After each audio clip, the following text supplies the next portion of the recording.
Welcome, NFL football fans. It's that time again, time for another edition of NFL Football Talk. I'm your host, Charles E. Smith Jr. This is an Inside Sports production, and hard to believe we're all the way up to Week 14 of the 2015 NFL season.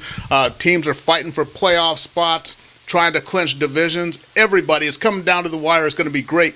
We're going to see a lot of desperate men and desperate teams doing desperate things in a desperate situation. So, you know I can't break this down by myself. I only enlist the best. Many of you already follow him on Twitter at Chris L Sports, and if you don't, you really should be. Without any further ado, here he is, the main man, the voice of reason on this show, by the way, from an undisclosed location somewhere in beautiful Southern California, Chris Lardieri. Chris, what's happening out there, man? Charles, great to be here yet again for another week. Thank you for a fantastic introduction. And if I'm the voice of reason, then this show is clearly a train wreck. Okay, so let's get right down to it. You know, Week 13 was pretty good. We had some great games there, all the way down to another fantastic Monday night game with, Deshaun Jackson doing what Deshaun Jackson does. But in the end, that NFC East, and I know your team, the New York Giants, is in there, all those 5-7 teams, and then Dallas actually lurking at 4-8.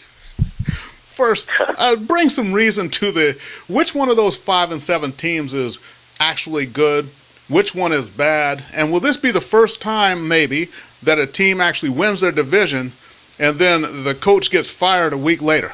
Could that actually happen this year? You know, in the case of Tom Coughlin, I think that's quite possible. Fortunate for Kelly and Gruden, I think the fact that they're so early in their contracts, and I don't think either of their owners will pull the trigger on them. But to answer your question, they're all bad teams. It's just relative degrees of bad. Every year there seems to be a division that's it, as they say, a team with a losing record. It was the South last year, NFC West a few years ago, and clearly the NFC East, we just put an L in front of it, it's the least. I don't know who's going to win from week to week. Teams are up and down.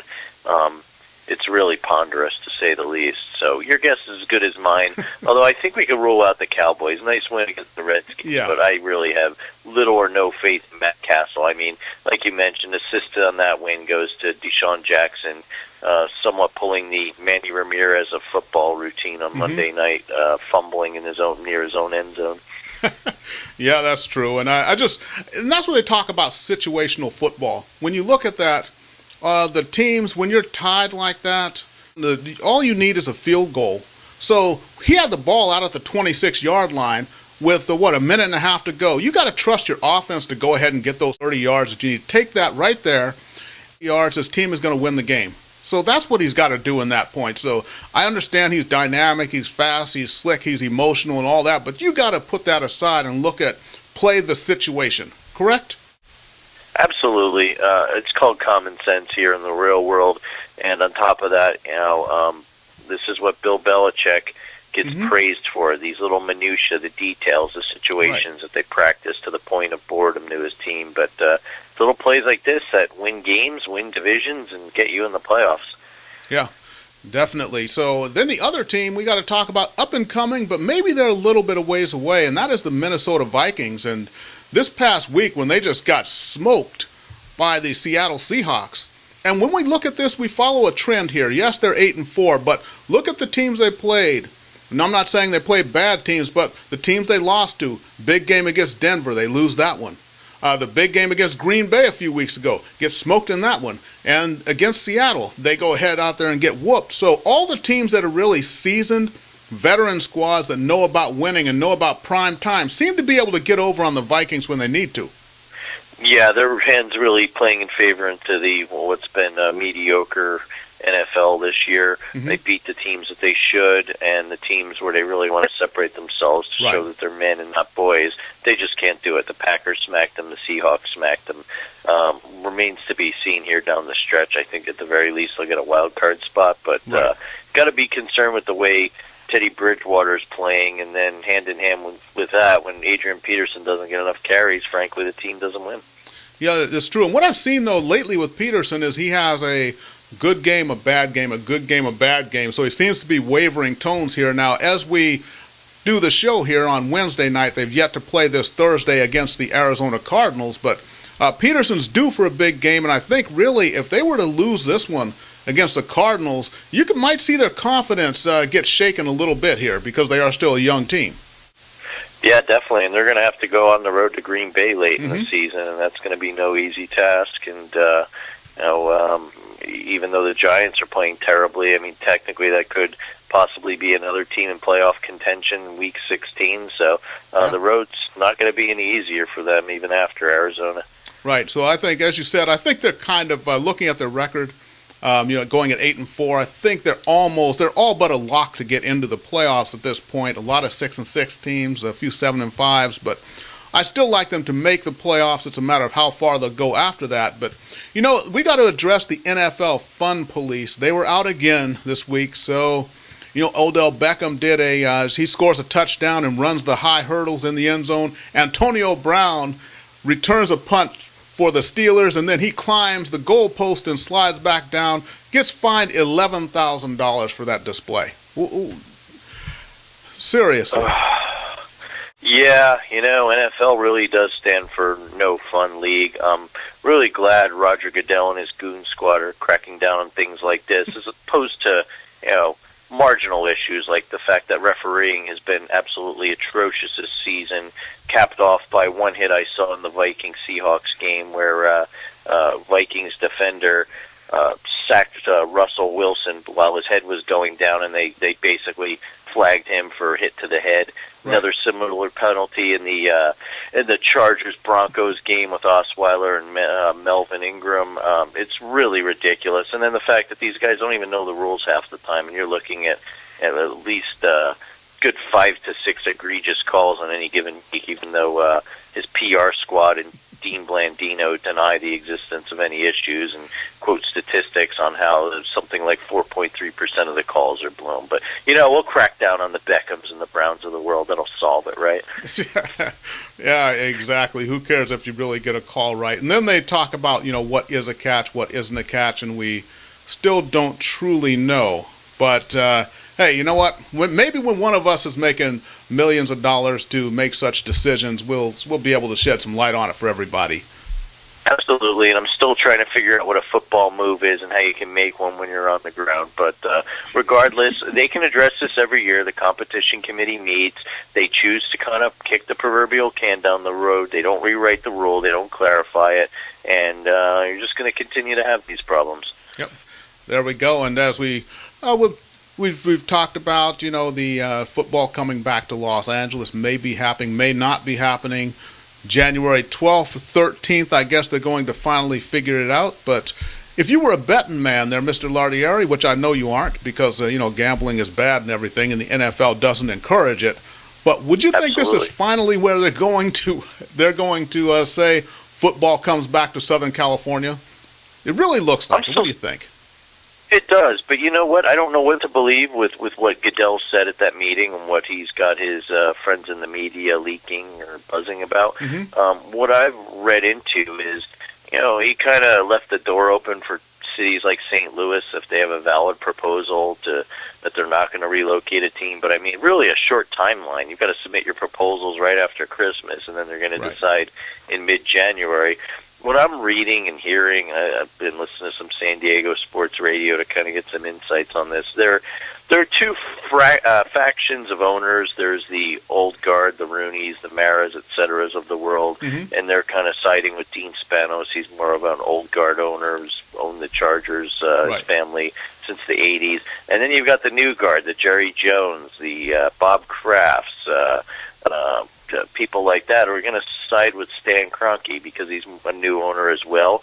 They're these self-made billionaires. They're kind of the Mavericks. They don't like the old stodgy NFL. And so there's kind of like this these two factions, and neither side may get a majority. And oh, by the way, I know the Raiders technically are in the mix, but I think they're just forgotten about. But we knew that already. So I mean, I could conceivably see where Goodell loves to railroad things down your throat, the 18-game season, and then when the logistics get in the way, that's when his judgment gets clouded and he doesn't know what to do, and he's got another storm on his hands. So I can see here where maybe there's no consensus. We get a stalemate, and the NFL kicks the can down the road for another year. You've got competing stadiums, no one throwing their weight behind any one owner. Goodell wants an LA team no matter what, and then they finally realize we're not ready for this. So I'm going to vote for none of the above and say that we have no clarity and probably no team in LA in 2016.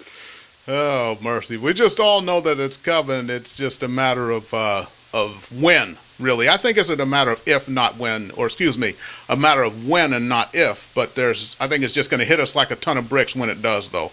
But I just can't see how the Chargers and the Rams, or I should say, or the Rams, but definitely the Rams, probably the Chargers, don't wind up in LA at some point. It seems like destined to happen. Yeah, I do. I just think there's so much buzz and stories and leaks and rumors going around. It's kind of trying to see the forest through the smog, Charles. I really don't know what to make of it. Okay, and then speaking about the forest and the fog and the smog and the trees and everything, the picks of the week. Last week we went 3-2 last week. So that was pretty good. But on the season, I'm still fighting my way back to 500, sitting at 32-33. Mr. Lardieri, there you are at 38-27. A healthy 6-game lead as we come down into the final 4 weeks of the season. So, as I ask you, what's the secret? I got to catch you somehow. Do you have a weakness? Is there any way to take down the great Mr. Lardieri? The odds are 5-1 against me in Vegas right now. Yeah, I saw that. Basically, if you can have me pick the Giants and their opponent 5 times a week, at the rate I'm going, you'll catch up to me in no time because I can't figure them out, and whenever I pick them or pick against them, the opposite happens. So I'm what they call a mush when it comes to the New York Giants. But short of that, I don't know, Charles. I mean, I go 3-2, and I'm not too pleased with it, and I guess I'm still ahead of the game. Batting 600% will make you fairly wealthy in Vegas. There you go. So let's go ahead and get right down to it, though. The first game, Pittsburgh Steelers in Cincinnati to take on the Bengals. And this one should be a great aerial display. I mean, at Pittsburgh, you got Martavis Bryant, Antonio Brown, and now Marcus Wheaton getting in there for a little something. That's great trio of receivers. Then you got Mohamed Sanu, Marvin Jones, and the great A.J. Green over there for Cincinnati. So one, I'd say, if you're in Vegas, play the over. But how do you see this one unfolding here? Would you go with Pittsburgh, or do you take the mighty Cincinnati Bengals? Yes, I said mighty Cincinnati Bengals at home. Big Ben on one side, the Red Rifle on the other. You can go ahead and pick this one first, man. What do you think? I'm going to go with the Bengals. I know that it should be a dogfight, and I hope it is. I like watching these games year after year. I just happen to think that at the end of the day, I like the Bengals defense better than I like the Steelers defense. Now, they shut down the Colts last week with 40-something Matt Hasselbeck, the quarterback. But I think Andy Dalton and his weapons present way more problems for the Steelers. I think it'll be close. Not quite sure if it'll be a shootout or not, but I'm going to go with the Bengals by an inch, a hair, whatever your measurement is. Okay, so 7-5 Pittsburgh, Bengals sitting at 10-2. I gotta go Steelers right here. I just think this time of year the Steelers need this game to get into the playoffs, and the history of playing bigger games, better and bigger games, and maybe a little bit of the old Andy Dalton comes out here. But this is going to be, I think it'll be the game of the week. I got Pittsburgh though in a squeaker, probably winning by 3 points. High-scoring game though, entertaining game in Cincinnati. But I'm going to go with Pennsylvania over Ohio. I'm glad we disagree. Okay. Next game, Buffalo Bills 6-6 in Philadelphia. Philadelphia Eagles just took down the New England Patriots. Patriots with a second straight loss. 6-6 against 5-7. But both teams kind of having problems. I'm going to go with this one.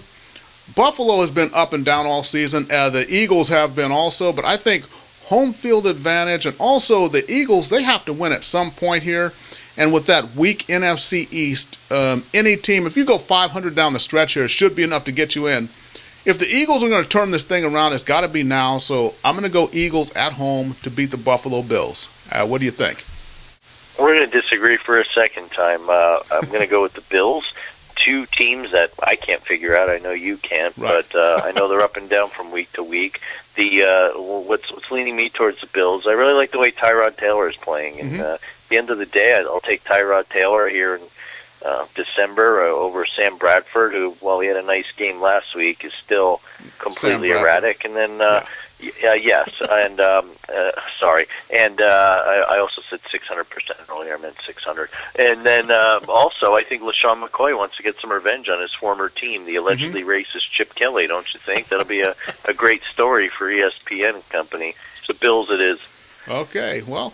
There we go. So let's go ahead to the next one. New Orleans Saints, who fought the Carolina Panthers tooth and nail last week, but they're out of the playoff picture. 4-8 in Tampa Bay to take on the 6-6 and, shall we say, surging Tampa Bay Buccaneers, improving week to week. But there you go. You never know what you're going to get from these young teams. So it's one of those where the moment could overwhelm Jameis Winston and Mike Evans and those guys a little bit. But how do you see this one here? Going with the Buccaneers. I really like the way Winston's playing. He's progressing. He's more confident. He's not turning the ball over. And I think he'll be happy to welcome the atrocious and porous Saints defense to Tampa. So while I was impressed, I thought it was a great game with the Panthers. They hung in there. At the end of the day, the Saints defense is indeed atrocious. Okay. And I'm going to go ahead and agree with you. I like the way Tampa is going here. And I think Jameis Winston, he's turning into just kind of a big-time quarterback. But it's not going to be easy because the Saints, Drew Brees, they can put up some points when they need to. But they're dealing with some injury problems now, too. So, I got to go with Tampa Bay in this game as well.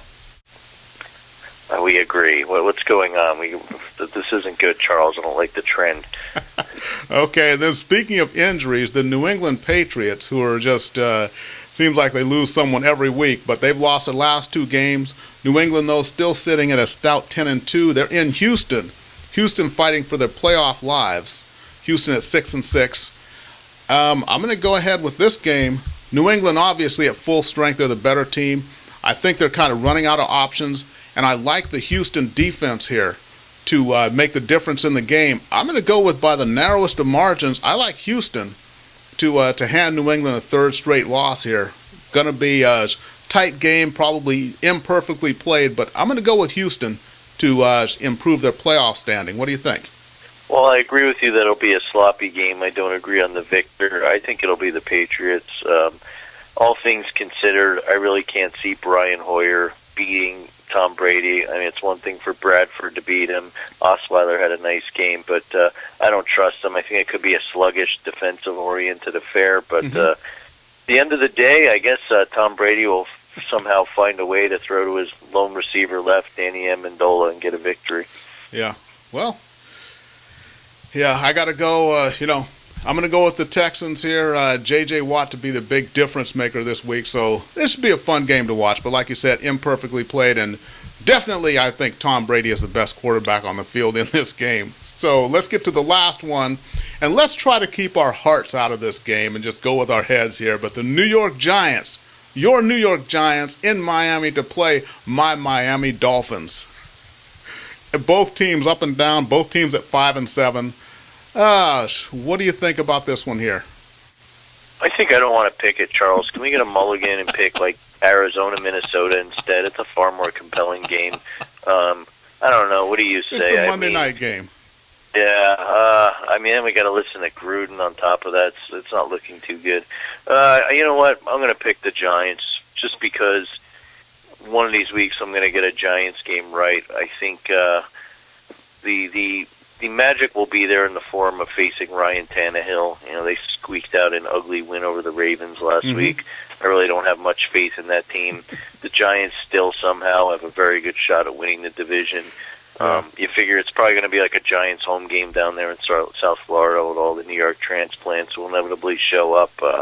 Not expecting it to be a pretty game, but I think they turn it around. And, you know, the Giants defense hasn't been playing that great, but one bright spot has been JPP. Yeah. I really like the way he's turned it around. I mean, it's a great turnaround story. We all know it was due to his own stupidity, but he's really rushing the passer now, and I could see him being a difference maker in this game. Yeah, and I'm going to go with, I'm going to take the Dolphins. Maybe I'm going more with my heart than my head here, but who knows which team is going to show up from either side. And, I too have picked the Giants and been wrong, and picked against them, been wrong. So 5 and 7 teams playing on Monday night. I'm going to go ahead with Miami. Let's say home field advantage, and with Miami, you figure they fired their the head coach, they fired the defensive coordinator, they recently fired the offensive coordinator. So, hey, maybe that was the key to it. So we'll see what happens this week. But I'm going to go ahead with the Miami Dolphins in this one. You should fire the owner while they're at it. Maybe that'll help too. Yeah, exactly. Once you get down to that. So in the games, let's do a recap here real quick.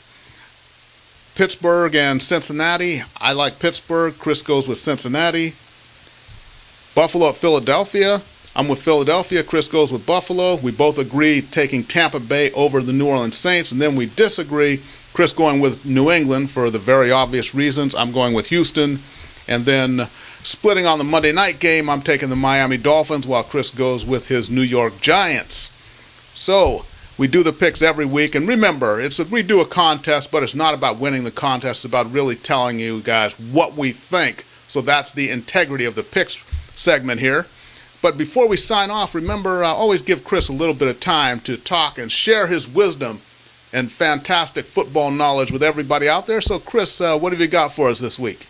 If you call it wisdom and knowledge, right off the bat, Charles, one of us is going to have a really good week picking games. Could be a closer race, or I'll open my lead. So I'm looking forward to it. Yeah, I may have to formally surrender after this week. That's true. If it goes awry, I may have to just surrender.